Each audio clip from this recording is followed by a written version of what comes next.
Who's Andy Whiteley? He is co-founder of Wake Up World. And did he co-write this article? Yeah. Okay. Individuality and Spirituality in the Age of Institutional Role. So I had a download last. I haven't typed it up yet, but it basically went around back to the individuals, and so I'm real cool yet.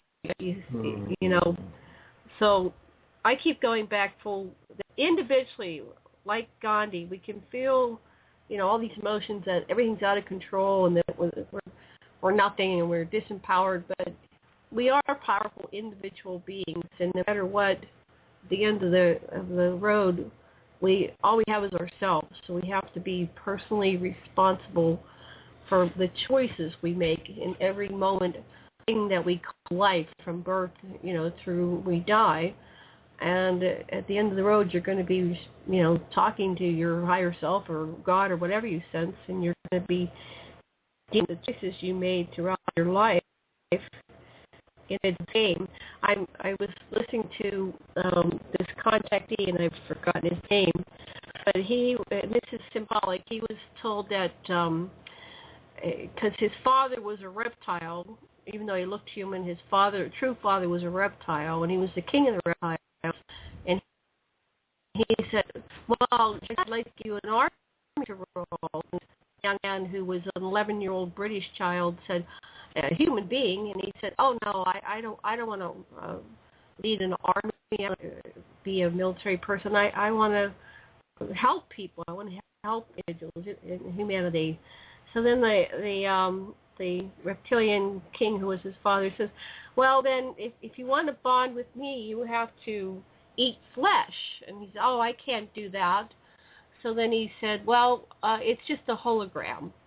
So the young boy of 11 was eating this holographic woman with his father. So there's some level where you give yourself away individually and collectively, and you go against your own, and you're symbolically consuming the flesh of your neighbor.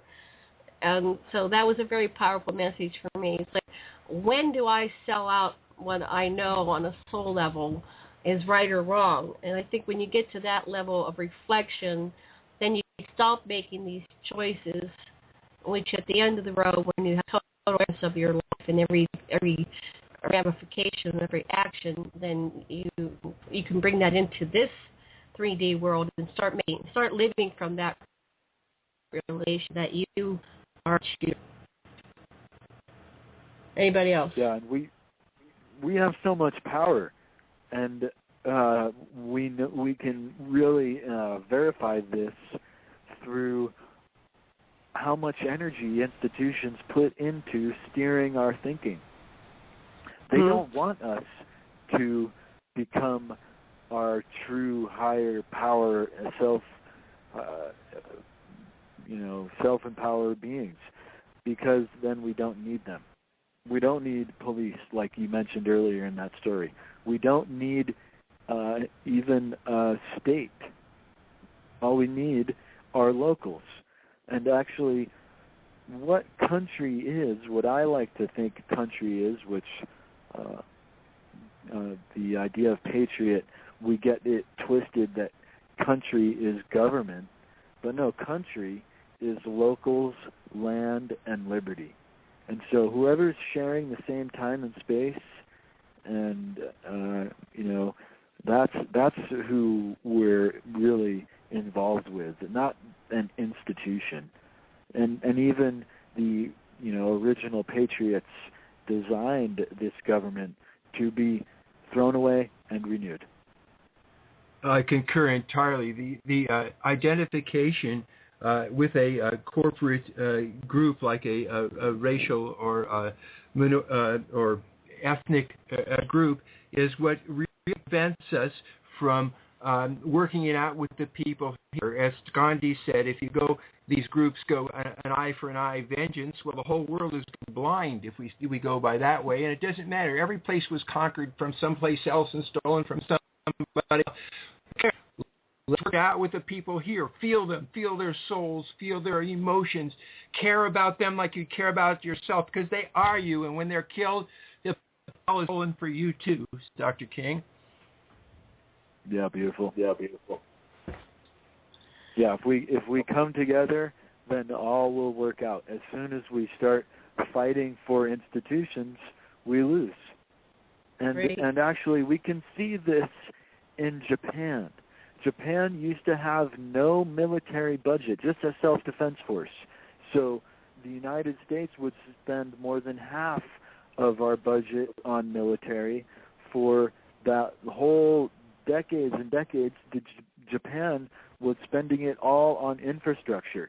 That's why they're known for technology and robots and their roads and their cities and so on. But, I mean, even still, their whole society is failing because of nuclear experimentation. But the point is that when we don't invest in military havoc, we can build up around us real easy. And Japan, if it wasn't for the nuclear experimentation issue, would have had something like that going on. But now we see, after Fukushima, they're shifting. They're spending into a more than self-defense force and changing their approach to a much more fascist incline. Right. So what happens when the whole world is fascist? What happens when they achieve their goals? Total domination and control of every individual and all their actions. Is that like the final swing in the pendulum would be swing back? Yeah, that's what goes on in China. In the 1,000-year history of China, after the grip tightens, the crowd sways over them, right? And so Chinese history is like the yin-yang of fascism to freedom type of, for lack of to simplify it. But hopefully we don't get to that point, because if it's global, who knows how we would bounce back. But I like to say that the First Amendment will be the last to go. And so we always will have these 5 freedoms, no matter how they try to take it away from us, because these are individual rights and individual actions and things that only an individual can do. An institution cannot question reality. An institution cannot question God and creation, and the manner in which God manifests. So institutions are not capable of that. And so only individuals can come together and question such serious things as the nature of God, and even more serious, such as government, right? Like, who's in control and what are they doing? Well, if you look at the example of the absolute control, at least in the cosmology that's been, presented to us, down to they've cloned everybody, and they're all kind of like androids reflecting one another. They no longer are viable. They're not able to. They're not deciding to come in and being born anymore. So the species starts to decline as a species, and people stop, as a soul, they stop participating in the game of their species. So maybe that's what happened with the Anunnaki. Had gotten into such an extreme of whatever was going on. That's why they were not able to survive as a species, and they came out here and became hybrids with humans. Now we are back to 7 billion. I heard statistics that there really is 10 billion, and they're covering it up. So let's say we reach that 10 billion max. Are we at that point going to start becoming extinct and unable to reproduce? We're already starting to not be able to reproduce, and maybe that is a response of the souls saying, I ain't playing in this game anymore. It's perverse, and I don't want to do it. You can't make me. Yeah. All right. That's just my idea. Okay. Well, I mean, if there is the Anunnaki, then they definitely created the 3 major monotheisms that we have controlling most of the world today and instigating war among most of the world today. So I like to say that monotheism is monolithic thinking, and monolithic thinking basically catapults us into being single-minded.